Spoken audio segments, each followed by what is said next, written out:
My girlfriend cheated with her female friend, so I played with her mind before dumping her. I, 26 male, have been dating my girlfriend 24 female for 5 years now, and we've had a great relationship. If I'm allowed to say so myself, I think I've been excellent to her in all the ways that I can be, and she's been pretty good to me too, before what I'm about to narrate. Our years of dating have been quite conflict-free for the most part. Let me cut to the chase. My girlfriend, let's call her Sadie, to make the story easier to tell, has a friend from college called Lucy. They weren't roommates or classmates, but they met while watching a volleyball or basketball match or something, I can't recall exactly. From there, they became good friends and would hang out occasionally, even post-college. I think they see each other about once or twice a year. So yeah, they're good friends. I've never felt any kind of way about their relationship because it just seemed like two great female friends, or girlfriends, as they call each other. So when Sadie said that Lucy would be in town and she wanted to go crash at her hotel for a night, I didn't think much of it. This wasn't the first time they'd made an arrangement like this. However, for clarity, the first time I did find it odd because our apartment has an extra room, and Lucy could just come to our place. But it made sense when she said that Lucy wouldn't feel as free to do as she could if she had a hotel room. I didn't make it a problem. When the day came, I was happy having the house to myself. I could eat whatever I wanted, watch whatever I wanted, and freeball it, so not a bad trade-off. I had as much fun as I could that day, and Sadie came back the next morning. She seemed to be in a good mood as far as I could tell, and considering she had just had a good time with her friend, that was normal. However, the part that got me was that she asked me, "Is everything all right?" This was a question that she had asked before, but the only time she'd ask it was when my mood was clearly off for whatever reason. And I had a good time by myself, so it didn't really make sense to me. It did make me a bit curious, though. I wouldn't quite say suspicious. I let it go, though. We've got to skip forward now. I was chilling with a pal of mine about 2 weeks later, and he started up on some theory he had that all straight women were bisexual to some degree. It sounded pretty funny to me, but he seemed really insistent on making his point. I can't remember exactly everything he said, but he talked about how they liked seeing each other naked and touching each other playfully in certain spots. I mean, this guy was more of a ladies' man than myself, but it still sounded ridiculous for the most part. By the way, I'd actually love to hear what you all think about his theory in the comments. He'll probably be happy to hear if people agree with him. He can be quite a fool half the time, so it was hard to tell how serious he was about this theory of his. I eventually headed back home, not necessarily convinced of what he had been talking about, but I will admit that it started to make me think. If Sadie and Lucy found themselves in a charged situation, would they stop each other, or would at least one of them stop? Would my girlfriend even consider it to be cheating? They met in college, and that's when women tend to experiment the most. So would I know if they ever experimented with each other back then, or experimented at all? I was a bit annoyed at my friend because I became a little fixated on finding an answer. I guess I was starting to have a little bit of doubt about the relationship between the two. That fixation made me a little more talkative the next day, and I asked her about some experimentation in college. She talked about trying weed and some other light drugs, her words, not mine, but the habits never really stuck. I decided to take the conversation where I wanted it to go, and asked her whether she ever experimented with women. Her reaction seemed exaggerated to me, with a lot of laughing and head shaking, and saying no over and over. It did not make me feel better, because I seriously doubted whether she was telling the truth right then. I tried to press a little bit more, but it seemed close to turning into an issue, so I let it go. At this point, I kind of wish I hadn't followed through with the questioning because I actually didn't believe a word she said now. I feel like she and Lucy either have something going on or they've had something in the past. The past is the past, but it would feel a lot better to have had that stated from the very start if that's the case.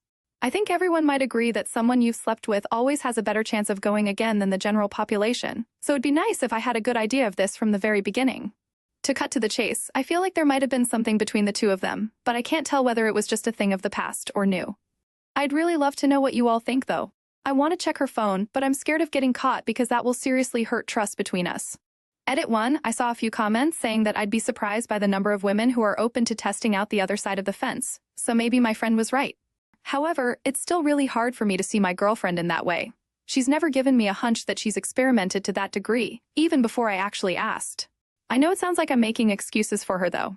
Edit 2, alright, I think you all made it clear that she simply won't tell me even if I ask her directly. So the only way I'm going to get an answer is by finding it myself.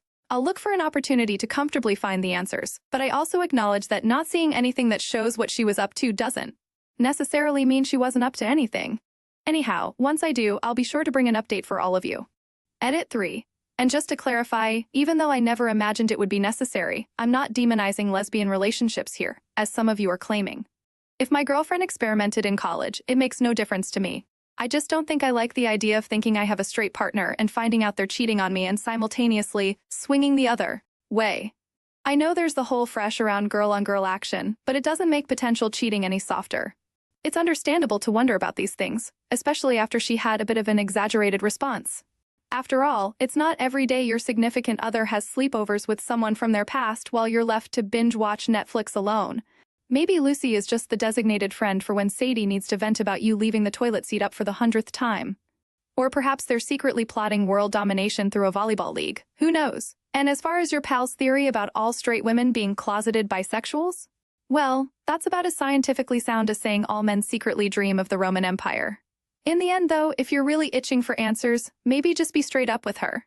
Just remember, curiosity killed the cat, and in this case, it might just put a dent in your relationship too. Update 2. So here's the update that a lot of you have been waiting for. Lucy hasn't been back in town since my first post, and things between me and my girlfriend are cruising along the way they always do. Though my suspicions do occasionally pop up now and then, and I don't like it when they do. So, I made a pretty strong mental note to check her phone or laptop when I had a solid chance to. That opportunity finally came for me a handful of weeks after my first post, and it's been about a week since then. I was lucky enough for there to be a day when my girlfriend went out to the spa, and she was very clearly in a rush to leave the house because she was late for her spa appointment. We used the same model of phone, so I put mine on the table beside her handbag because I know she'd assume it was hers in the haste. We use somewhat different cases. Hers is navy blue, and mine is black, but just as I hoped, she just grabbed the phone without looking at it closely and headed out the door. I heard her car start up, and she left. It was about 20 minutes later that her phone started ringing, and I saw she was calling me from my number. She told me she had taken my phone by accident and asked me not to be mad. There was the option for me to come over with her phone if I needed it that badly, but I told her there was no big deal. I had no issues over her having my phone because I've been faithful, and there's really nothing incriminating beyond my group chat with the boys and the nonsense. We say all the time, it was a worthy trade-off. She's an extremely light sleeper, so I knew I couldn't check her phone while she was sleeping. When I was sure that she wouldn't be coming back home for her phone, I went straight in. The first place I went was the gallery app, and I scrolled back to the date when she had gone to the hotel with Lucy. There was nothing there beyond videos of them at the bar drinking, and then some videos of them goofing off at her hotel. I even checked the trash bin, though any evidence that was there would have been gone by now. I went into her messages app after that and found Lucy's chat there. Initially, I read through the most recent messages, but when I didn't see anything to raise my eyebrows, I scrolled up until I got to the days after the hotel stay.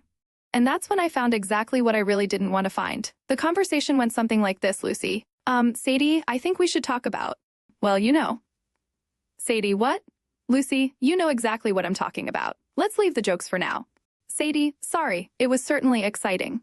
Lucy, yeah, it was very exciting. I'm sorry if I crossed a line, but when you didn't turn me away, I couldn't stop. I've never been with a girl before, you know that.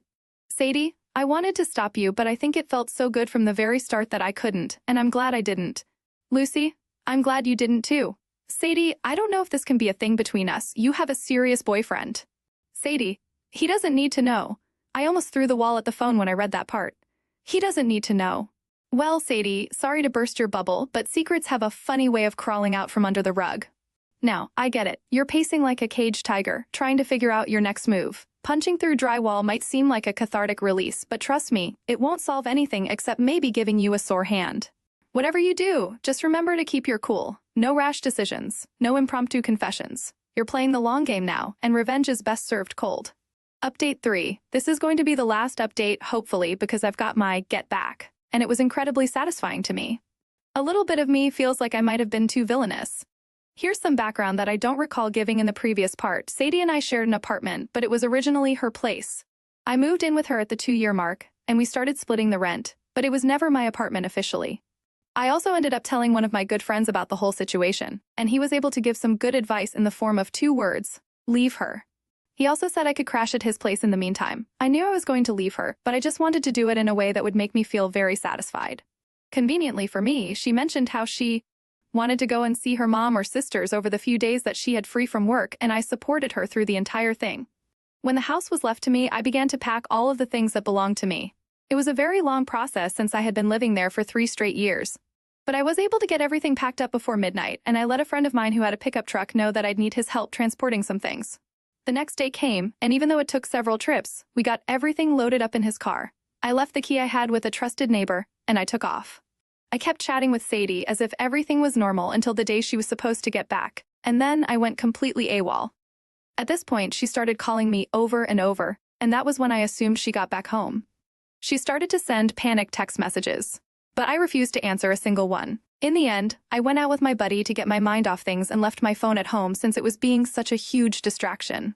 Like I said, part of me feels really bad about what I'm doing. She's not the first person to find themselves ghosted and not understand why.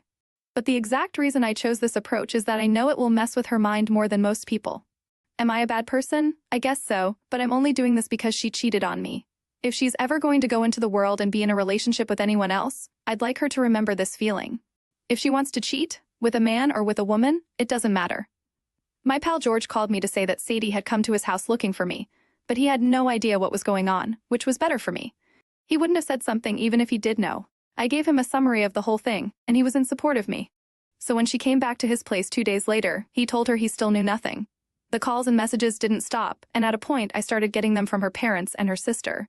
I think I must have gotten well over 200 missed calls by the time I decided I'd had enough. It had been almost 2 weeks since she hadn't heard from me, and being interrupted by a phone call every hour was getting on my nerves, so I decided it was time for me to finally get back to Sadie. I took a drive over to her apartment and knocked on the door. I could tell when she got through the door and looked through the peephole. She opened the door in a flash and jumped into a hug, but I pushed her off me. We went inside, and the place was a relative mess, even after I had freed up so much space by taking my own stuff out of there.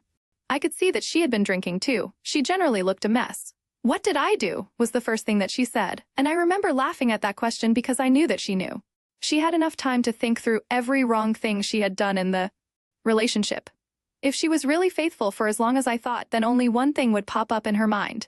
So I told her that she knows what she did. "Lucy," she said, and I just laughed again. She took that as confirmation and just sank to the ground, sobbing. I knew she had put all the pieces together, and she realized there was nothing she could say. "I can't live without you, I'm dying without you, you're hurting me so much," she said. All that in between a lot of sniffling and sobbing and wailing. I had 1,000 things to say in response to that, but she was such a pitiful mess that I just turned around and walked out. I could hear her crying my name behind me, but I left her there. I wasn't even going to entertain her with a response because she knew what she was doing when she did it. As soon as I got back to my friend's place, I grabbed the pictures I had taken of her messages with Lucy and sent them straight to her parents and her sister. If they were going to involve themselves, then I was sure they were going to love getting the full update on things. I never got a response from any of them, but I knew they all read what I sent. For fun, I sent it to Lucy too over Facebook. Her response came in quickly, and all she did was apologize and apologize. I really wish I had a way to get at her too, but there was nothing I could do beyond making her feel guilty. She knew I was in the picture back then, and it had made her feel bad, and hopefully knowing that she was the reason for a 5-year relationship going down the drain would make her feel like crap even more. So, it's been a week since I went over to Sadie's apartment, and she's been texting me every day, telling me about how me not saying anything to her is driving her crazy, how I'm causing her so much pain, and how she just needs closure from me. I don't want her to actually snap, but I want her to hurt even more than I did. My mental state wasn't great when she cheated, and I'm not about to coddle her when it's time for the consequences of her actions. I still feel a little villainous for targeting her anxiety, but should I? She didn't offer me the same consideration. So I'm trying to embrace the path I chose a lot better. That's it between us, though. I don't think I'm ever going to answer a message or call from her again, and she's simply going to have to deal with that. Meanwhile, I'll focus on getting my life together and maybe finding someone I can trust. We'll see. I've got to hand it to you, OP. You played the disappearing act like a seasoned magician. Poof! And just like that, you vanished into thin air, leaving Sadie drowning in a sea of unanswered calls and unanswered questions. Sending those incriminating screenshots to her family and Lucy, talk about adding insult to injury. I bet Sadie's mom choked on her afternoon tea when she saw those messages. And as for Lucy, well, she'll probably rethink her life choices faster than you. Can say exposed. But hey, you're not a villain. You're just serving up a cold dish of reality. Sadie played with fire, and now she's feeling the burn. And as for her incessant texts and cries for closure, sounds like someone's feeling the sting of their own deceit. So go ahead, buddy. Focus on rebuilding your life. Find someone who won't leave you questioning every late-night text or suspicious spa day. And as for Sadie, well, let's just say she's learning the hard way that cheating comes with consequences, and they're not always pretty. What would you have done? Let us know in the comments below. Thank you for joining us today. Be sure to like and subscribe, and hit that notification bell so you don't miss out on our next video. Until next time,